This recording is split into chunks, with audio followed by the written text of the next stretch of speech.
नमस्कार दोस्तों, स्वागत है आपका आज के इस एपिसोड 9 के अंदर शर्तें लागू किताब का एपिसोड 9, जिसके अंदर हम लेट्स गो होम एंड इससे की आगे की कहानी आपके साथ साझी करेंगे। तो कहानी शुरू करते हैं, जिसका नाम है लेट्स गो होम। तो शुरू करते हैं। घर में तैयारी जोर शोर से चल रही थी। अगले हफ्ते निक्की की सगाई जो थी, पूरे खानदान में 20 साल बाद किसी लड़की की सगाई हो रही थी। निक्की अपने पापा के चारों भाइयों में इकलौती लड़की थी। रक्षाबंधन पर लड़ाई हो जाती थी सब में, निक्की को कौन क्या दे रहा है। घर में भाई ज़्यादा हो तो पूरी दुनिया में घर के लड़कों के अलावा सारे लड़के आवारा ही होते हैं। इसलिए निक्की को शुरू से ही कोई ना कोई भाई छोड़ने जाता था, कोई भाई लेने जाता था। ऑल इन ऑल बहुत ही प्रोटेक्टेड माहौल में निक्की पड़ी हुई थी। ये तो बढ़िया हुआ कि 12th के बाद निक्की का एडमिशन दिल्ली यूनिवर्सिटी में हो गया। हालांकि कोई भी भाई और चाचा उसके लिए तैयार नहीं थे, लेकिन इस बार निक्की तैयार थी। ज़्यादा प्रोटेक्शन के अपने ही नुकसान हैं और अब कम प्रोटेक्शन के अपने। निक्की ने सोच लिया था कि वो दिल्ली यूनिवर्सिटी जाएगी और वहीं जाके पढ़ाई करेगी, और जिद करके वो दिल्ली निकल ली। दिल्ली आकर निक्की की दोस्ती हुई शेफाली से, जो कि हॉस्टल में उसकी रूममेट थी। वैसे तो शेफाली दिल्ली की रहने वाली थी, लेकिन उसके मम्मी पापा और दोनों ही वर्किंग थे और उनकी रोज़ की लड़ाई से बोर हो गई थी, तो उसको अपने घर पर रहने का बिल्कुल मन नहीं था। कई लड़कियों के लिए आज़ादी का मतलब हॉस्टल में रहना होता है, ऐसे ही इन दोनों के साथ हुआ। हॉस्टल में दोनों आज़ाद फील करती थी। शेफाली अक्सर अपने घर से अपने पापा के सिगरेट के पैक से 1-2 सिगरेट उठा लाती थी और धुआं अंदर लेकर स्टाइल से बाहर निकालने की कोशिश करती थी। निक्की को यह सब बिल्कुल पसंद नहीं था। मुझे एलर्जी है स्मोकिंग से and it's injurious to health, डिब्बे पर भी लिखा होता है। निक्की ने गुस्से में कहा, I know it's injurious, but 1-2 पीने से कुछ नहीं होता, और सो मैं कौन सा रोज़ पीती हूँ। And you know Nikki, you are the so damn caring at times. Shefali कहने के बाद हंसने लगी और फिर धुआं अंदर लेकर स्टाइल से बाहर निकालने की कोशिश करने लगी। एनीवेज, ये बता, इस वीकेंड पर घर जा रही है? हाँ, जाना पड़ेगा यार, जाना पड़ेगा। क्यों? सिगरेट का स्टॉक भी खत्म हो गया है ना, ये वाली आखिरी है। मुझे तेरे घर पे बोलना पड़ेगा। निक्की ने थोड़ा भाव खाते हुए कहा, अरे यार, एक बार तो बस सही से धुआं आने लगे तो छोड़ दूंगी पक्के से। अभी खांसी आ जाती है, तू रहने दे। घर क्यों जा रही है? मम्मी और डैड का डिवोर्स हो रहा है तो कोर्ट जाना है सैटरडे को। निक्की को समझ ही नहीं आया क्या हुआ। उसे लगा शेफाली मजाक कर रही है, लेकिन उसे बहुत अजीब लगा कि अपने पेरेंट्स के डाइवोर्स की बात कोई ऐसे कैसे कर सकता है। डोंट फील ऑकवर्ड, इनके लड़ने से बहुत बोर हो गई थी मैं। बोर हो गई थी? ये क्या बात हुई यार? तू किसके साथ रहेगी? मम्मी के साथ? निक्की ने थोड़ा झिझक कर पूछा। नहीं, पापा के साथ। मम्मी का अफेयर संजय के साथ था, पापा की friend, and I hate him. तेरे पापा को इसके बारे में पता था? नहीं, मुझे पता था, लेकिन मैंने पापा को कभी बताया नहीं। वैसे भी इतना लड़ते थे दोनों।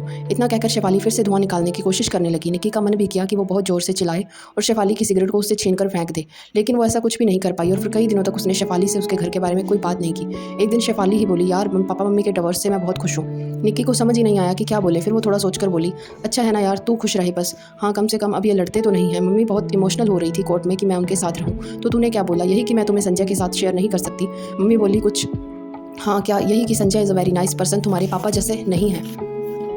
भला भला। इसके बाद मैंने उनसे कोई बात नहीं की। इतना कहकर शेफाली चुप हो गई और निक्की को भी समझ नहीं आया कि क्या बात करे। निक्की ने मूड थोड़ा हल्का करने के लिए पूछा, तू सिगरेट तभी पीती है ना जब रोने का मन करता है? शेफाली ने कभी ऐसा सोचा नहीं था और वो इस सवाल से चौंकी भी, क्योंकि सही बात तो यही थी। फिर भी शेफाली ने अपने आप को संभालते हुए कहा, सिगरेट छोड़, एक दिन दारू पीते हैं यार। डिस्को जाना है, बोल कब चलेगी? मुझे घर पर पूछना पड़ेगा और तुझे वो लोग जाने देंगे? बोलेगी, हाँ बेटी, बहुत अच्छा काम किया तुमने, फोटो भेजना। घर पे पूछेंगे तो कौन जाने देगा? फिर तो मुश्किल होगा मेरे लिए। कुछ मुश्किल नहीं होगा, समझी ना। नेक्स्ट वीकेंड चलते हैं, मेरे स्कूल के फ्रेंड्स भी आएंगे। निक्की ने हाँ नहीं किया, लेकिन ना भी नहीं किया। जितने टाइम में नेक्स्ट वीकेंड आता है, इस बार उससे जल्दी आ गया। एक उम्र में जो कुछ भी मना किया जाता है केवल वही करने का मन करता है, और उसी उम्र में हमेशा ऐसा लगता है कि हर चीज़ के लिए तो मना किया जाता है। डिस्को में शेफाली के 2 फ्रेंड्स आए हुए थे, कोशिका और साथ में एक बंदा भी था, यश। वहाँ जाके निक्की को पता चला कि पार्टी शेफाली की तरफ से है, अपने पेरेंट्स की मैरिज एनिवर्सरी की। हालांकि वहाँ शायद कोशिका और यश को ये बात पता नहीं थी कि दोनों का डाइवोर्स हो चुका है, लेकिन ये बात निक्की को पता थी। कोशिका ने पूछा भी, लास्ट ईयर तो तुमने सरप्राइज पार्टी घर पे ही ऑर्गेनाइज की थी, सभी ने बहुत एंजॉय किया था अंकल आंटी की एनिवर्सरी पर। इस बार तो तुमने डिस्को में पार्टी कैसे रख ली, और अंकल आंटी कहाँ हैं? वो दोनों इस बार आउट ऑफ स्टेशन गए हैं। कभी कभी पेरेंट्स को भी अकेले छोड़ना चाहिए। ये बोलकर शेफाली बहुत जोर से हंसी और धुआं निकालने की कोशिश करने लगी, और वो बहुत देर तक पीती रही। निक्की से लाख जिद करने के बावजूद भी उसने वोडका तक को हाथ नहीं लगाया। लौटते हुए यश ने पहले स्वाति और कोशिका को छोड़ा और निक्की पीछे की सीट पर बैठी हुई थी। शेफाली आगे बैठकर अभी भी सिगरेट पीने की कोशिश कर रही थी। तो उसे पी नहीं जाती तो पीती क्यों है? यश ने हंसते हुए पूछा। नहीं पी जाती तो क्या हुआ, कभी तो सीखूंगी। शेफाली ने पीछे घूमकर निक्की की तरफ देखते हुए कहा। रास्ते में यश की थोड़ी बहुत बात निक्की से भी हुई, लेकिन सब शेफाली के बारे में ही। हॉस्टल में उतरने से पहले यश ने शेफाली से बोला, जब झूठ नहीं बोल पाती तो इतना नाटक क्यों करती है? यश ने बहुत ही आराम से निक्की की तरफ देखते हुए शेफाली से पूछा। शेफाली को अचानक इस सवाल की उम्मीद नहीं थी। पता नहीं क्या हुआ और शेफाली ने वहीं यश को गले लगा लिया। निक्की को थोड़ा अजीब लगा, और फिर निक्की ने पहली बार शेफाली को रोते हुए देखा, बहुत जोर से, सबसे जोर से। यश कुछ नहीं बोला, बस निक्की को बोला, शेफाली का ख्याल रखना निक्की। निक्की कुछ नहीं बोली, बस शेफाली को लेकर कमरे पर आ गई। निक्की, मैं रोते हुए बहुत गंदी लगती हूँ ना? हाँ, बहुत 2-4 सिगरेट ज़्यादा पी लो, लेकिन रोना मत। इतना कहकर निक्की सोने जाने लगी। I love mummy more than पापा। निक्की को सोने के लिए देर हो चुकी थी, फिर भी शेफाली बोले जा रही थी, I loved mummy more than पापा। चुप हो जाओ और सो जाओ, इतना ही था तो छोड़ क्यों दिया? उनको मैं मम्मी को शेयर नहीं कर सकती थी किसी के साथ। फिर शेफाली पता नहीं क्या क्या बड़बड़ाती रही। एक दो बार यश का नाम भी लिया। एक दिन पहली बार निक्की को लगा कि जिस कमरे में दो लोग रह रहे थे वहाँ पर एक इंसान कितना अकेला हो सकता है। कई बार अकेलापन भीड़ देखकर टूट पड़ता है। इतने दिनों से दोनों साथ रह रहे थे और उस दिन पहली बार शेफाली अकेली लगी, बिल्कुल अनाथ जैसी अकेली। निक्की कमरे से उठकर हॉस्टल की गैलरी में आ गई और अपने घर फ़ोन किया। मम्मी से बात करते करते रोने लगी और शेफाली के घर की सारी बात मम्मी को बता के पूछने लगी, तुम भी तो कभी नहीं चली जाओगी ना? नहीं बेटा, कैसी बात करती है, तू एक काम कर, अपना कमरा बदल दे। बोल तो मैं बात करूँ वार्डन से। नहीं मम्मी, शेफाली मेरी बहुत अच्छी फ्रेंड है, उसको अकेले नहीं छोड़ सकती। आप परेशान मत हो, मैं सब संभाल लूँगी। परेशान मत होना बेटा। नहीं होंगी, चलो कल बात करती हूँ। निक्की मम्मी से बात करने के बाद बहुत देर तक गैलरी में टहलती रही। उसको बहुत बुरा लगा था मम्मी की कमरा बदलने वाली बात से। वो ये सोच रही थी कि आखिर वो अपनी इस प्यारी सी दोस्त को इस हालत में कैसे छोड़ के अलग हो जाए। अगले दिन निक्की के पास यश का फ़ोन आया। कल बहुत रोई थी क्या वो? हाँ बहुत। क्या कब हुआ ये सब? आई मीन अंकल आंटी वाला ये सब थोड़े ही दिन पहले। ओके, जब उठे तो उसको बोलना मुझसे बात करी, उसका फ़ोन बंद आ रहा है, तभी तुम्हारे नंबर पर कॉल किया। I hope you don't mind. No no not at all, but तुम्हारे पास नंबर आया कैसे? शेफाली ने ही दिया था। कभी अगर मेरा नंबर न लगे तो मेरी रूममेट का नंबर रख लो। चलो सही है, वो उठती तो बात कराती हूँ। Okay bye bye Nikki and please take care of her. Bye. Yeah I will, don't worry.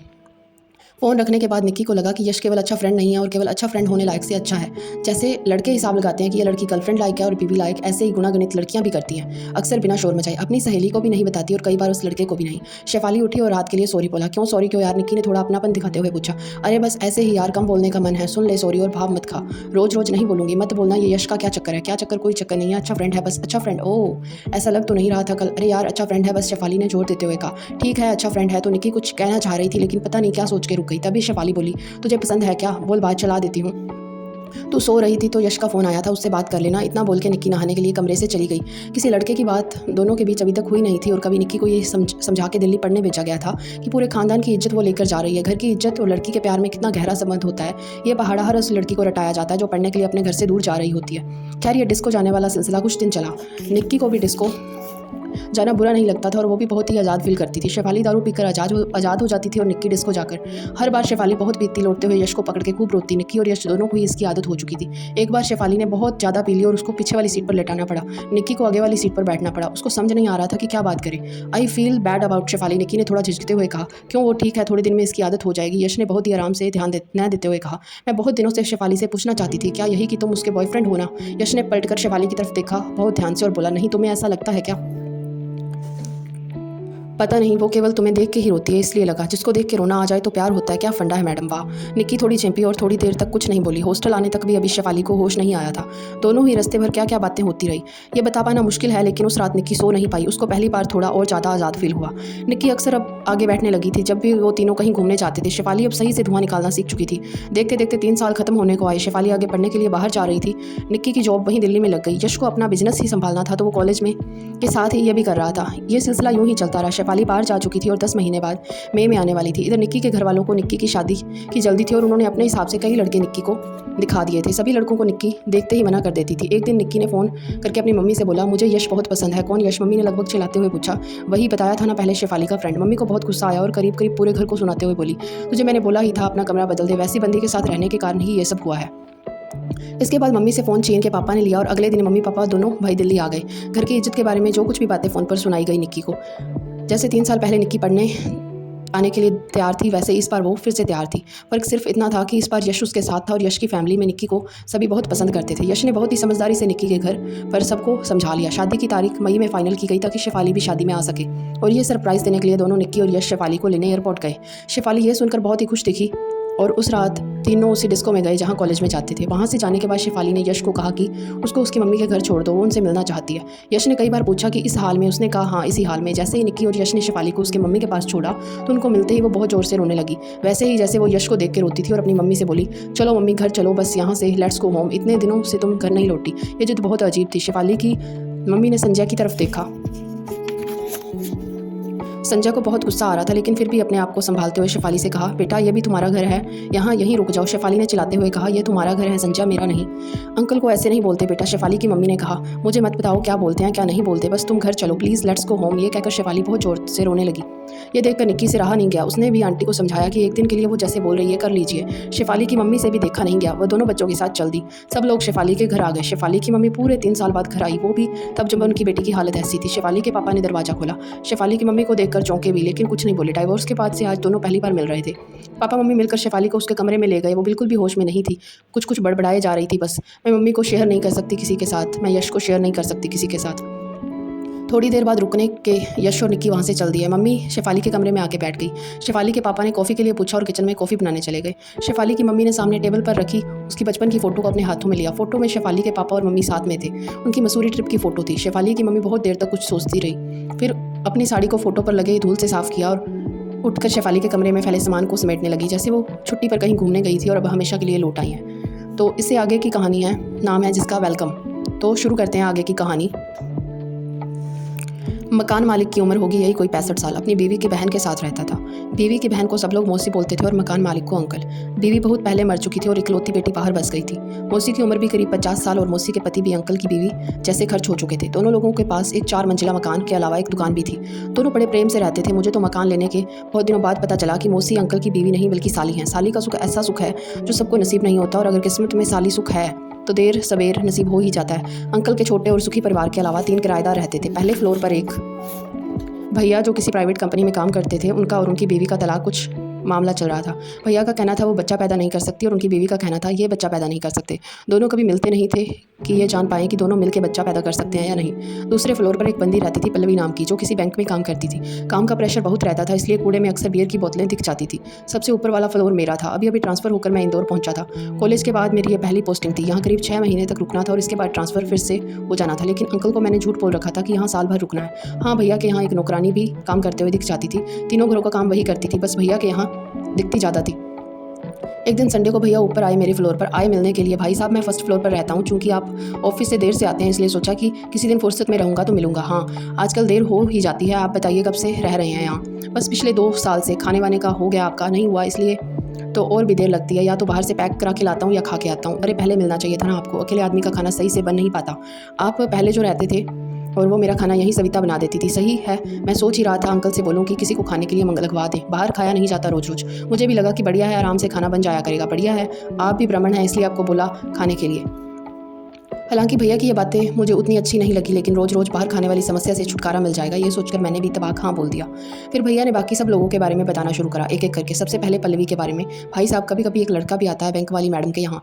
आजकल की लड़कियों का जानते ही हैं आप, मैडम बियर भी पीती हैं। भैया बहुत देर तक पल्लवी के बारे में कुछ ना कुछ चटपटा मसालेदार बोलते ही रहे। जब थक गए फिर अंकल के बारे में बोलना शुरू किया। अंकल हैं बहुत रंगीन आदमी। बीवी मरी है इसी वजह से, क्योंकि शुरू से इनका चक्कर मौसी के साथ था। इसी चक्कर में इनकी छोटी बेटी छोड़ के चली गई, वो भी किसी लड़के के साथ भाग गई। बाप ऐसा होगा तो बेटी भी वैसी ही निकलेगी ना। जब अंकल और पल्लवी का चित्रण खत्म हुआ तो भैया ने सविता के बारे में बताना शुरू किया। दिन भर यहाँ के तीनों घरों का काम निपटाती है और अगर दिन में बॉयफ्रेंड आता है तो उसको भी निपटा लेती है, चौका बर्तन झाड़ू पोछे के साथ। मैं तो बहुत देर से केवल सुन ही रहा था, तो मैंने सोचा कहीं भैया से ये ना सोचे कि मैं चट रहा हूँ, तो मैंने भी पूछ लिया बॉयफ्रेंड भी है इसका? हाँ भाई साहब लगे रहते हैं दोनों दिन भर। ये कहकर भैया हंसने लगे। अच्छा तो शादी वादी क्यों नहीं कर लेती? शादी कैसे करेगी? इसका बॉयफ्रेंड शादीशुदा है, गाड़ी चलाता है और सविता को गाड़ी में चढ़ने का शौक है। खैर भैया से बात करते करते 12 बज गए तो मैंने ही कहा चलिए भैया मुझे भी निकलना है, घर का सामान वगैरह लाना है। हाँ बढ़िया है, रात का खाना साथ ही खाते हैं। मैं बोल देता हूँ सविता को और बात भी कर लेता हूँ, आपके यहाँ का काम भी कर दिया करेगी, साफ़ सफाई का। इतना कहकर भैया ने विदा ली। मैं भी नहाने चला गया। नहाकर मार्केट गया। लौट कर आराम कर रहा था। करीब 5 बज रहे थे। इतने में फिर से किसी ने दरवाज़ा खटखटाया। खोला तो देखा सामने अंकल खड़े थे। नमस्ते अंकल। नमस्ते। सो तो नहीं रहे थे? नहीं नहीं, बताइए कैसे आना हुआ? आइए बैठिए, मैंने कुर्सी की तरफ इशारा करते हुए कहा। नहीं बैठूंगा नहीं, बस देखने आया था। सब सही चल रहा है ना? हाँ सब अच्छा है। सुना है आपने नीचे वाले भैया के साथ खाने का कर लिया है और सविता को काम के लिए कह दिया? हाँ वही आए थे। वैसे भी अकेले का खाना बन नहीं पाता और मैं बाहर खाना पसंद नहीं करता। ठीक है, थोड़ा संभल के रहना इस सविता से। समझ में आई? क्यों कोई बात है क्या? तो मना कर देता हूँ, वैसे भी अभी काम शुरू नहीं किया उसने। नहीं बोल दिया है तो ठीक है, लड़की अच्छी है, बस उसका जो चक्कर है ना। मुझे बहुत ताज्जुब हुआ कि अंकल को भी सविता के बॉयफ्रेंड के बारे में पता है। हाँ भैया ने बताया था। भैया की गुरु घंटाल आदमी है, पंडित हैं। सुबह 4 बजे उठ जाता है पूजा के लिए। समझ में आई? हाँ ये तो बहुत अच्छा ही है, पूजा करने में बुराई नहीं है, लेकिन बीवी को साथ क्यों नहीं रखता है फिर? कुछ नहीं बोला मैं। अंकल बोलते रहे। कुछ चक्कर है भैया सविता के साथ, समझे ना? हम तो पहले से ही बता सकते हैं, बाद में यह मत बोलना कि बताया नहीं। समझ में आई? हाँ समझ गया। चलो अब चलता हूँ, कोई दिक्कत हो तो तुरंत बोलना मुझे, और उसके लड़की से जरा संभल के रहना। समझ में आई? हाँ अंकल, वैसे तो मैं दूसरी लड़की देख रहा हूँ जो काम संभाल ले पूरा। सविता वैसे भी 2 साल से काम कर रही है, थोड़े दिनों में बदलते रहना चाहिए इन लोगों को। अच्छा आज शाम को सबका खाना मेरे घर पे है, इसी बहाने सब लोग मिल भी लेंगे। लेकिन मैंने तो भैया को बोल दिया है कहने के लिए, उसका खाना भी नीचे है, उसको बोल दूंगा मैं, अंकल ने चलते हुए कहा। खाना खाने के लिए शाम को नीचे उतर ही रहा था तो सीढ़ी पर पल्लवी दिख गई। उम्र यही कोई 27-28 साल, बाल घुंघराले, आंखों में काजल, वो अपने घर को ताला लगा रही थी। आप भी नीचे अंकल के यहाँ डिनर पर जा रही हैं? हाँ मैं शिवम, ऊपर वाला घर मैंने ही लिया है। हाँ अंकल बता रहे थे। I am Pallavi. हाँ अंकल बता रहे थे, ये बोलकर मुस्कुराया। अंकल सबके बारे में सब कुछ बताते रहते हैं। इतना ताला बंद कर लिया था और हम दोनों ने एक साथ नीचे पहुंचे। वहाँ भैया, मौसी और सविता पहले से ही मौजूद थे। पल्लवी और मुझे एक साथ देखते ही अंकल बोले, आप दोनों मिल गए क्या एक दूसरे से? नहीं बस अभी नीचे उतरते ही सीढ़ी पर पहली बार मुलाकात हुई। मैं झट से बोला, पल्लवी बेटा ये शिवम है, यहीं रहेगा ऊपर, अभी अभी कॉलेज खत्म करके निकला है, इसका भी एक अकाउंट खोल दो अपने बैंक में। अंकल ने टोंट कसते हुए कहा। इतने में भैया बोले, मैं भी बोल रहा हूँ इतने दिनों से पल्लवी जी से, लेकिन हमारा अकाउंट ये खोल ही नहीं रही अंकल। हाँ हाँ क्यों नहीं, पक्का खोल देंगे अंकल। बाकी बताओ आप कैसे हो? आप सबको डिनर पर कैसे बुला लिया? पल्लवी ने भैया की बात पर ज़्यादा ध्यान न देते हुए पूछा। बस बेटा लगा कि सब एक दूसरे को जान जाएं, आखिर पड़ोसी ही पड़ोसी के काम आता है। समझ में आई अंकल बार बार दोहराते थे, जैसे हिंदुस्तान के सारे बच्चे दोहराते हैं, अगली बार से अच्छे नंबर लेके आएंगे। कई लोग बात करते करते बार बार दोहराते हैं, इस बार विदेशी धरती पर सीरीज जीत लेंगे, इस बार बहुमत में आए तो गुंडागर्दी खत्म कर देंगे इत्यादि। सविता 4-5 रोटी सेक के बोली, बेटा सब लोग आ गए हैं, मौसी ने सविता को इशारा करते हुए कहा। बन गई है मौसी जी, सविता ने मौसी जी को बोला और भैया की तरफ कुछ इशारा किया जो कि मैं समझ नहीं पाया, लेकिन पल्लवी ने सविता को इशारा करते हुए देखा। आप लोग जल्दी खा लो, सविता को भी देर हो रही है घर जाने के लिए, मौसी ने हमें टेबल की तरफ ले जाते हुए कहा। मौसी आप परेशान मत होइए, मैं छोड़ आऊँगा सविता को, भैया ने कहा। मैं अकेले चली जाऊँगी मौसी, सविता ने लगभग चीखते हुए कहा। खाना खाते वक्त दुनिया भर की बातें हुई। बातों बातों में मैंने ही अंकल से पूछ लिया, आपकी बेटी कब आती है? अंकल ने कोई जवाब नहीं दिया तो मौसी ही बोली, अरे अमेरिका से आना आसान तो नहीं, 1-2 साल में आ जाती है एक बार। खाने की टेबल पर अंकल के पड़ोस में मौसी बैठी, भैया एक तरफ और दूसरी तरफ मैं और पल्लवी बैठे। जैसे जैसे सविता रोटी लाती जा रही थी, भैया को कुछ इशारा करती जा रही थी। खाना खाते वक्त इधर उधर की बहुत सारी बातें होती रही। मैंने देखा भैया के होने से पल्लवी थोड़ी अनकंफर्टेबल थी, लेकिन पल्लवी के होने से बहुत भैया कंफर्टेबल थे। बातों बातों में पता चला पल्लवी को मूवी देखने का बहुत शौक है। मैंने तुरंत ही पल्लवी को बोला, मेरे पास मूवीज़ का बहुत अच्छा कलेक्शन है, वाओ। वैसे भी मैं बहुत बोर होती हूँ, संडे को मॉल जाने का मन नहीं करता अकेले, मैं मूवीज़ लेने आती हूँ कभी, पल्लवी ने भैया की तरफ देखते हुए कहा। खाते खाते बातें हो गई और काफ़ी देर हो गई। पल्लवी और मैं अपने अपने फ्लैट में लौट के आए। भैया सविता को छोड़ने चले गए। एक बार पल्लवी बिल्कुल भी नहीं दिखी। भैया रोज़ खाने के टाइम पे मिलते रहे और पल्लवी के चरित्र का रोज़ मसाला लगाकर चित्रण करते रहे। सविता भैया को वैसे ही इशारे करती रही। अगले संडे करीब 11 बजे पल्लवी अपनी हार्ड डिस्क और कॉफ़ी के 2 मग लेके आई। Coffee for you. कॉफ़ी की क्या ज़रूरत थी? मुझे ज़रूरत थी, तुम्हें नहीं? तुम नहीं पीते क्या कॉफ़ी? नहीं पीता हूँ, मेरा मतलब है कि इतनी फॉर्मेलिटी की क्या ज़रूरत थी? ऐसे ही यार, पड़ोसी की काम पड़ोसी ही आता है। समझ में आई। सुनते ही हम दोनों खूब हंसे। मैं लैपटॉप में लगा देता हूँ, फिर जो तुम्हें पसंद हो ले लेना। अभी बात शुरू ही हुई थी कि सविता आ गई रोज़ का काम करने। जैसे ही वो आई पल्लवी ने मुझे कहा, देखो भैया ने भेजा होगा। मैं इतनी दूर तक का सोच नहीं पाया। खैर मैंने सविता को कहा, सविता मैं शाम को नहीं रहूँगा, तब साफ़ कर देना, मुझे डस्ट से एलर्जी है। ठीक है शिवम भैया, ये कहकर सविता बहुत उदास होकर चली गई। भैया का पता है ना तुम्हें? पल्लवी ने पूछा। क्या पता है? यही कि उनका चक्कर सविता के साथ और इसलिए उनकी बीवी उनको छोड़कर चली गई। पल्लवी ने एक सांस में बोल दिया। अच्छा, मुझे इस बारे में कुछ पता नहीं था। मुझे तो वो बात बता रहे थे, बॉयफ्रेंड है इसका। झूठ, वो बॉयफ्रेंड वाला केवल नाटक है भैया और सविता का, ताकि बाकी लोगों को शक ना हो। मुझे ये सब बात करना ठीक नहीं लगा तो मैंने ही बात बदलने के लिए पूछा, तुम कब से हो यहाँ पर? 1 साल से, बस चेंज करूँगी। अब क्यों? ऐसा ही बस। वो फोल्डर खोल के मूवी ढूंढ रही थी और एक फोल्डर जन्नत नाम से था, उस पर क्लिक करने जा रही थी। ये कौन सी है? इमरान हाशमी वाली। तो मैंने झट से रोका और बोला, नहीं इसको रहने दो, ये फोल्डर खाली है। कॉलेज में जन्नत नाम के फोल्डर मतलब पॉर्न मूवी हुआ करती थी। पल्लवी को शायद ये बात पता थी। वो ये देखकर हंसी और बोली, पॉर्न है ना जन्नत? मैं सीधे ही ऐसे सवाल के लिए तैयार नहीं था, लेकिन जब मैंने देखा पल्लवी ने पूछ ही लिया है तो मैंने मान लिया। मुझे समझ नहीं आता तुम लड़के लोग ये डबल स्टैंडर्ड क्यों रखते हो? क्यों? ऐसा तो नहीं है, अगर पॉर्न है तो पॉर्न नाम का फोल्डर बना लो ना, ये फालतू के नाम जन्नत, मोक्ष, हेवन, प्राइवेट, न्यू फोल्डर, ये सब क्यों रखते हो? मैंने कभी इस बारे में सोचा नहीं। जब कॉपी किया था तो बस ये पूरा फोल्डर ही कॉपी कर लिया था। मैं ये सब बात करने में कंफर्टेबल नहीं था तो मैंने दूसरा फोल्डर दिखा के कहा, ये देख लो, इसमें लेटेस्ट मूवीज़ हैं।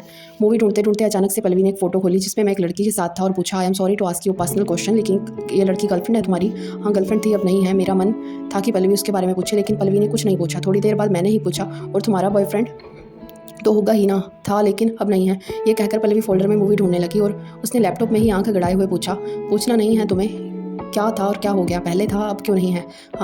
मेरा मन था तुम मेरी गर्लफ्रेंड के बारे में पूछो। सो स्मार्ट शिवम, चलो बताओ उसके बारे में। ये भी बताओ उसके जाने के बाद तुम कितना इमोशनली बैंकरप्ट हो गए हो, ताकि मैं तुम्हारे क्लोज आ सकूँ। पल्लवी अपने आराम से वो सब बोल ले गई और केवल मैं सुनता रहा। अब कॉलेज से निकले हो तुम, इसलिए ये सब शुरू शुरू में कुछ दिन लगता है, थोड़े दिन बाद सही हो जाओगे, समझे। पल्लवी ने दुनियादारी समझाते हुए मेरा वाला कप ले ली और चलने लगी। दरवाज़ा बंद करने से पहले मैंने उसको बोला, it's a very nice meeting with you. Oh come on, college से बाहर आ जाओ, कॉलेज में लड़कियों को यह सब सुनना अच्छा लगता है। और हाँ, ये मूवीज़ देख के अगले वीक फिर आती हूँ। शुरू में पल्लवी का ऐसा होना मुझे अखरा, लेकिन थोड़े दिन बाद मुझे इसकी आदत हो गई। करीब करीब हर संडे पल्लवी मूवी लेने आती और उसी टाइम सविता घर की सफाई करने। एक संडे मैं अपने पुराने कपड़े सही कर रहा था और एक जींस ऐसी थी जो अभी मुझे आती नहीं थी। सविता घर की सफाई कर रही थी तो मैंने उसे बुला के कहा, सविता ये जींस लेती जाओ, अपने जीजा या बॉयफ्रेंड किसी को भी दे देना। ठीक है शिवम भैया, जीन्स तो बहुत अच्छी है, उसने जीन्स को हाथ में पकड़ते हुए कहा। हाँ अच्छी है, लेकिन क्या करूँ, छोटी हो गई है। अभी मेरे कमरे का सामान समेट ही रहा था, इतने में सविता पीछे से आई और बोली, शिवम भैया देखो कैसी लग रही है जीन्स। मैं हक्का बक्का रह गया। घर में केवल एक हॉल और किचन है, किचन में दरवाज़ा भी नहीं है, और इसने इतनी जल्दी जीन्स पहनी कैसे। और यह भी नहीं सोचा कि बीच में कहीं से आ जाता तो। मैं उसको देखकर सोच ही रहा था, इतने में उसने दोबारा पूछा, शिवम भैया बताओ ना कैसी लग रही है जीन्स। बहुत अच्छी लग रही है, एक काम करो मेरे लिए एक कप कॉफ़ी बना दो। किचन से सविता की आवाज़ आई, कॉफ़ी के साथ कुछ और भी लेंगे। हाँ। मेरे हाँ बोलते ही सविता किचन से करीब करीब भागते हुए कमरे में आई और पूछा, क्या बिस्कुट। मैंने कहा, लेकिन उस दिन पहली बार मुझे सविता से डर लगा। मैंने शाम को अंकल को बोला कि ऐसा है कोई और लड़की देख लेते हैं। अंकल ने एक तो लड़कियां भेजी, लेकिन भैया किसी और लड़की को रखने के लिए तैयार नहीं हुए। खैर मुझे खाने से मतलब था, सब्जी भी भैया लेके आते थे, तो मैंने फिर ज़्यादा दिमाग नहीं लगाया। इन सब में 4 महीने बीत चुके थे और अगले 2 महीने के अंदर ही मेरी दूसरी पोस्टिंग आ ही जानी थी। इसी बीच पल्लवी ने एक दिन अपने यहाँ डिनर पे बुलाया और पहले ही मुझसे पूछ लिया था कि वोडका लेते हो या विस्की या बियर। उसने जब पूछा तो मैंने कहा, लेता आऊँगा, तुम बता दो क्या लेती हो। शाम को पल्लवी ने अपने आप डिनर तैयार किया था। मैं उसकी मनपसंद वोडका लेके पहुँच गया और वह हर बात में यही बोलती थी, ये बोलते हो तो लगता है मैं तुम्हारे कॉलेज में पढ़ती हूँ और तुम्हें मुझसे प्यार हो गया है। क्यों, प्यार हो नहीं सकता क्या, क्यों नहीं हो सकता, फिर हर बात में यही क्यों बोलती हो। इसलिए बोलती हूँ क्योंकि ऐसा है नहीं। इतना कहकर उसने दूसरा पैक बनाया और वो बाकी दिनों से कुछ ज़्यादा खूबसूरत लगने लगी। मुझे कई दिनों बाद लगा कि सही में गर्लफ्रेंड होनी ही चाहिए। ऐसा नहीं है, तुम्हें कैसे पता, मैंने दोबारा जोर देकर कहा। लड़कियों को पता चल जाता है शिवम, और लड़कों को भी पता चलता है, लेकिन थोड़ी देर में। बहुत अच्छी लग रही हो, मेरी गर्लफ्रेंड जैसी। ये सुनकर पल्लवी बहुत ज़ोर से हंसी और मुझे बहुत बुरा लगा। देखा, यही तो मैं कह रही थी कि मैं पल्लवी जैसी अच्छी ही नहीं लग सकती तुम्हें। अच्छी भी लग रही हूँ और तो तुम्हारी गर्लफ्रेंड जैसी। यही मेरा प्रॉब्लम है लड़कों से, उन्हें समझ तो आता है लेकिन देर से। Don't sell your emotional bankruptcy for good sake. Pallavi बोल तो सही रही थी, लेकिन अभी तक मैं 3 पैक ले चुका था और आज कंपनी भी अच्छी थी, इसलिए मैं ज़्यादा सोचना समझना नहीं चाहता था। जब खाना खा के मैं वहाँ से चलने लगा तो मैंने चलने से पहले फिर कहा, तुम मुझे बहुत अच्छी लगती हो। फिर उसने मुझे अपने पास खींचा और मेरी आंखों को अपने आंखों से बंद कर दिया और होठ कान के पास लाके बोली, ग्रो अप शिवम, फ्लर्ट करना बंद करो अब। मैं कुछ नहीं बोला और चला गया। उसकी इस बात ने मुझे सोने नहीं दिया। इसके बाद जितने भी दिन मैं इंदौर में रहा, मैं पल्लवी से नहीं मिला। ट्रांसफ़र इंदौर से लखनऊ हो गया। आने से पहले मैं पल्लवी से आखिरी बार मिलने गया। बहुत अच्छी लग रही हो, वो हंसी और उसने बोलना शुरू ही किया कि ग्रो अप। वो बात पूरी कर पाती इससे पहले मैंने उसको कहा, पल्लवी जैसी अच्छी लग रही हो, मैं जा रहा हूँ और आगे कभी परेशान नहीं करूँगा। इतना कहकर मैं चल दिया। मैं उसके कुछ भी बोलने या न बोलने का इंतज़ार करना ही नहीं चाहता था। इसके बाद भैया के पास गया। इससे पहले कि मैं कुछ बोलता वही बोल पड़े। थोड़े दिन और रुक जाते तो पल्लवी चक्कर चला ही लेती आपसे। मुझे बुरा लगा, लेकिन अब चलते चलते क्या बोलता। नीचे उतरा तो अंकल ने 2 टूक कहा, शिवम तुमने तो धोखा ही दे दिया। आपकी जगह जो भी आए थे उसको ये घर दिला दीजिए, किराया 500 रुपये बढ़ा के। समझ में आई। सविता उस दिन छुट्टी पर थी तो उससे मिल नहीं पाया और मैं शायद उससे मिलना चाहता भी नहीं था। उस घर का कुछ भी याद नहीं आया सिवाय पल्लवी के, और पल्लवी बहुत याद आई। एक बार मैं ऐसे ही शाम अकेले घर पर बैठा था, पल्लवी की कॉल आई, कैसी हो तुम कैसे हो? बढ़िया। आज लैपटॉप देख रही थी, तुम्हारा एक पर्सनल फोल्डर भी आ गया था मूवीज़ के साथ। वो कौन सा, जिसमें तुम्हारी और तुम्हारी गर्लफ्रेंड के कुछ फ़ोटो और वीडियो थे। जैसे ही उसने ये कहा तब मुझे याद आया कि ये फ़ोटो और वीडियो ढूंढ के कितना परेशान हो चुका था मैं। मिल ही नहीं रहे थे। थैंक्स गॉड ये तुम्हारे पास है, तुमने देखे सारे में बहुत ही क्लोज फ़ोटो और वीडियो थे। हाँ सारे। मैं कुछ नहीं बोल पाया। फिर वही बोली, डोंट वरी मैंने सब डिलीट कर दिया। और हाँ तुम्हारी गर्लफ्रेंड बिल्कुल मेरे जैसी ही लगती है। मेरी मूवीज़ ख़त्म हो गई हैं, कभी आओ और मूवीज़ देने। पता ही नहीं, उसके बुलाने के बाद मैं जाने के लिए हाँ नहीं कर पाया। फ़ोन रखने के बाद मैंने एक SMS किया पल्लवी को, तुम पल्लवी जैसी ही अच्छी लगती हो। इसका कोई जवाब नहीं आया। करीब 1 साल बाद भैया का एक दिन फ़ोन आया।